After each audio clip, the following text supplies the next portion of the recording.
Hi all my students, standard 10, how is it going? So let's begin, and I'm sorry, not let's begin, let's continue with A Considerable Speck by Robert Frost, and we'll continue with the themes. Like I told you, the earlier parts I've already discussed with you. So let's start with the themes, and before I start with the themes, please take a picture of this, or you can copy it down. Either you can pause the video and take a screenshot or copy it.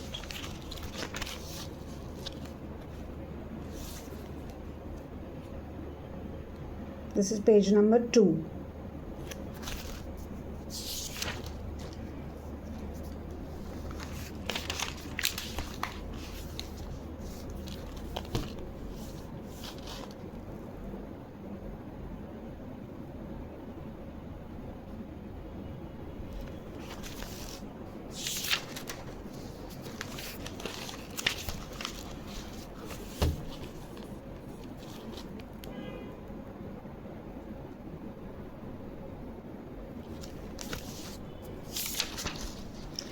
Okay, so that's it. So let's discuss the themes.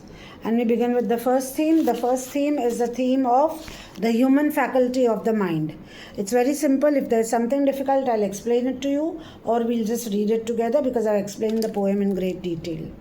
The poet recognizes and appreciates the use of the mind by a seemingly inconsequential might which appears on the sheet of a white paper on which he was writing.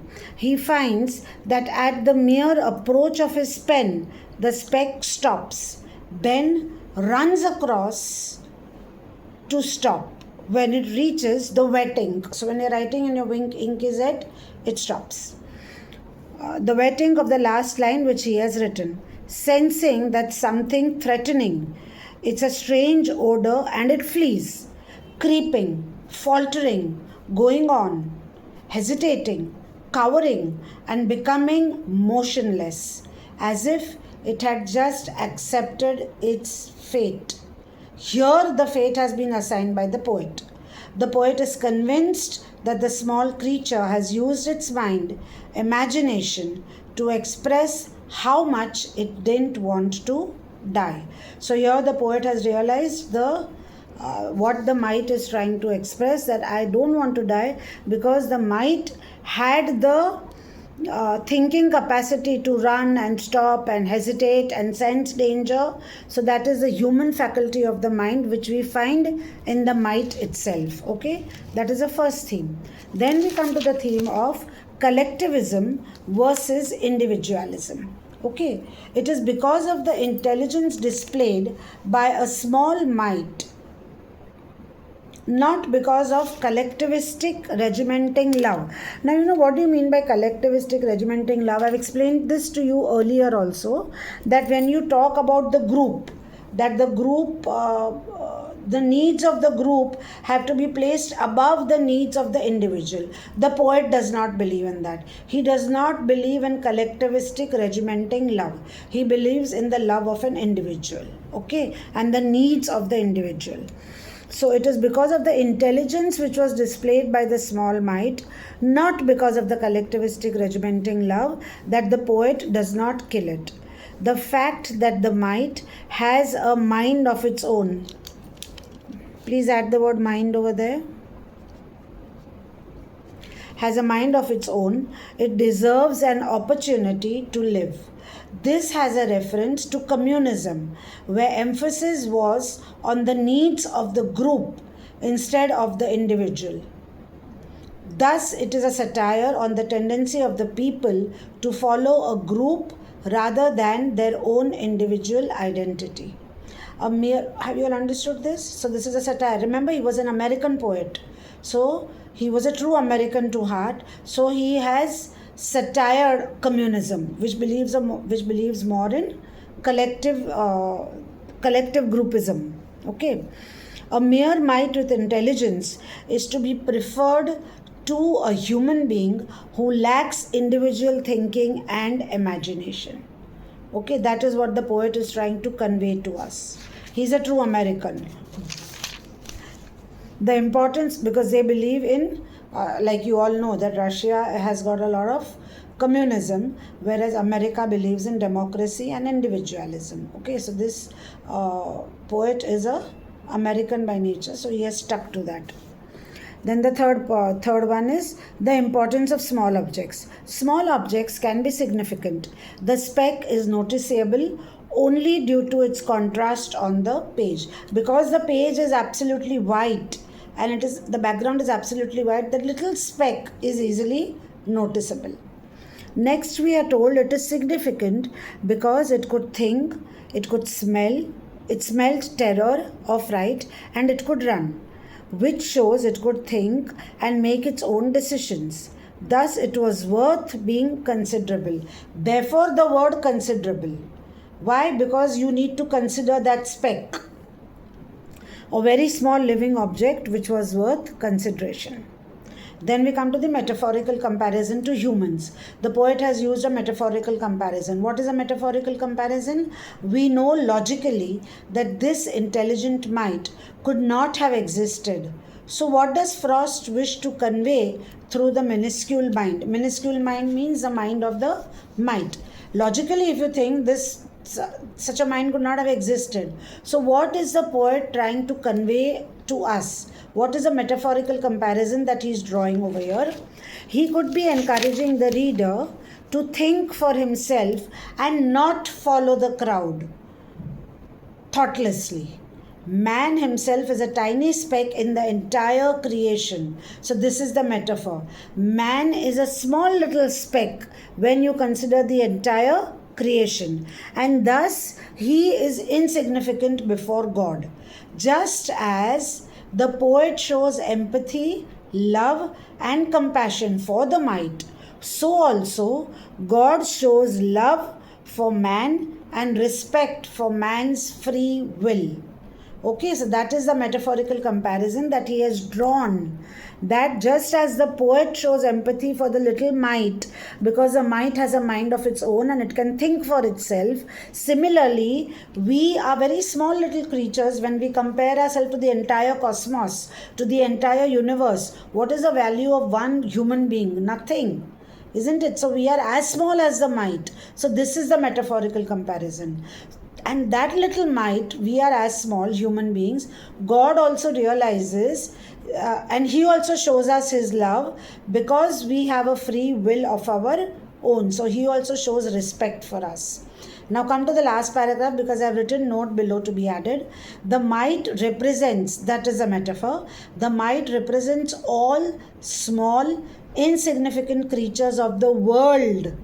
The narrator represents those people who are powerful, who should be compassionate and loving towards the less powerful people. When somebody does not have as much power as you have, but if that person has got his own mind, if that person thinks for himself, if that person is intelligent and he can make his own decisions, then those powerful people should also show compassion and empathy for those who are less powerful.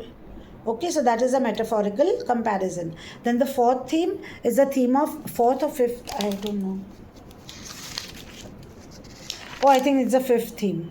So 1, 2, 3, 4. Yeah, the next one is happiness. In the final stanza of the poem, the poet feels glad at the display of mind on any sheet of paper. So we see happiness at the end of the poem. There is no sadness, there is no sorrow, there is nothing. We just see joy. And what is the joy over here? What is the happiness? That the poet is happy when he sees on any sheet of paper, when he sees a display of mind, means he finds a thinking, intellectual person has written something on a sheet of paper. This means that the poet is appreciating the display of mind on any written text. Okay, and therefore he is happy. So we come to these themes as far as this poem, The Considerable Speck, is concerned. And with that, I end an explanation of this entire poem. But before I close up the poem, the module on this poem, there are one or two questions which I want to discuss with you. which I would have discussed during my explanation, but I want to give you a point blank question. Supposing you read the extract, like I told you that there was a sonnet in this, and it has an octave and it has a sestate. Correct. So the first part of the octave of that sonnet of 14 lines, the first part of the octave, the lines which start with plainly with an intelligence I dealt. Did you find it?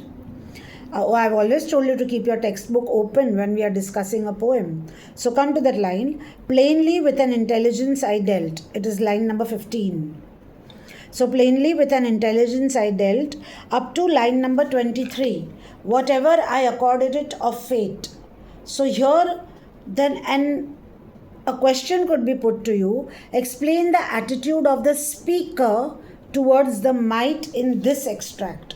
What is the speaker's attitude towards the might?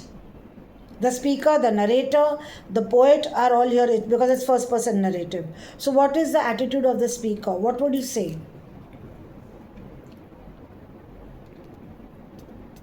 Give it a thought. Okay, some of you have guessed some of the attitude in your mind, but I'll give you all the attitudes. You can take down the points. The first one is one of curiosity. It's one of curiosity, wonder, and kinship. Okay, the poet is very curious. What is this little mite doing? Running here, running there, helter-skelter, everywhere it is running all over the page. What exactly is it trying to do? So it is an attitude of curiosity, wonder, and kinship, which is okay. Then the second attitude is one of amazed at the speed of the mite. He is amazed at the speed that this little mite can run around so fast. From one to another, it just keeps jumping. Okay, so he's amazed at the attitude of the speed of the mite. The poet, the narrator, or God is also amazed at our speed. My God, how much the humans are moving forward so fast. Okay, then the third attitude is he's intrigued by the mite's apparent intelligence. AI. It is not artificial intelligence. Over here it is apparent intelligence. Okay. So even God is intrigued by humans. What have they developed? Okay. So he is intrigued by the mite's apparent intelligence. Then there is an attitude of kinship. KINSHIP. Kinship means closeness, similarity. So there is an attitude of similarity as both are small creatures in the grand scheme of things. The poet realizes that if the mite is small over here and I am so big, similarly in front of God, I am a little mite and God is the larger one. Okay, so this is the attitude of the speaker in these lines, in this extract. Now in the same extract, there could be another question which could be put to you. What does it means the mite, what does it do in the middle of the sheet? What does it do in the middle of the sheet? Yes, correct. It runs around here and there, and then it's running around here and there, and then what? And then it stops. It finally covers down. Okay, so what do you realize over here in this extract, in these lines, is the poem's theme of futility. The poem's theme of futility and fate is in the speaker's hand. The mite realizes the main theme of the poem, futility, and that your fate is in the hands of God, is in the speaker's hand, no matter what it does. Therefore, after running helter-skelter, trying to escape, it becomes still and finally accepts that its fate is in the hands of the poet and at his mercy. Okay. Then come to the next page. I want you all to see these lines, the last 4 lines, where he says, I have a mind myself and recognize up to display of mind. Okay, the last 4 lines. Or you can take one line, you can take a line above that. Since it was nothing I knew evil of, I let it lie there till I hope it slept. I have a mind myself to recognize. Okay, so do you think the speaker was right? That's your thought. Whatever thought you give, please give your own answers, give your own reasons why you think the speaker was right or why you think the speaker was wrong. Now, I think that the speaker was right. Okay, so I have given it as this answer. According to me, the speaker was right because the speck is a living being.